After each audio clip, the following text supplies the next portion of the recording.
3 mesi di riunioni e incontri fra le parti non hanno portato a nulla di concreto, viste le lettere di licenziamento che si stanno predisponendo in queste ore.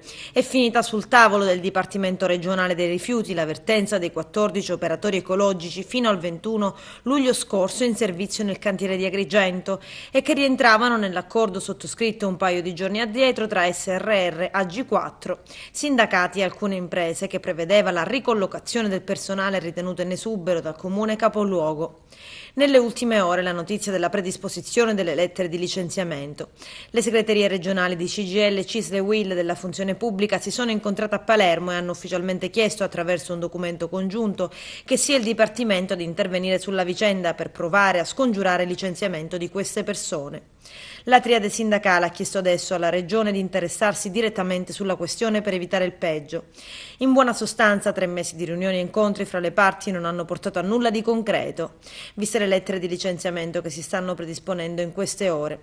Nell'ultimo accordo, infatti, al netto delle indicazioni su dove questi lavoratori sarebbero dovuti confluire, non era affatto spiegato se si trattasse di operatori ecologici o di autisti, se si trattasse di lavoratori a tempo pieno o part-time e soprattutto se tutte le parti interessate fossero d'accordo a prendere questi lavoratori. Inoltre l'accordo è stato siglato senza la presenza di 2 ditte che avrebbero dovuto assumere parte di queste persone, la Cogesi appunto e la Giglione. La dimostrazione della fragilità del documento siglato lunedì è arrivata con la classica goccia che ha fatto traboccare il vaso.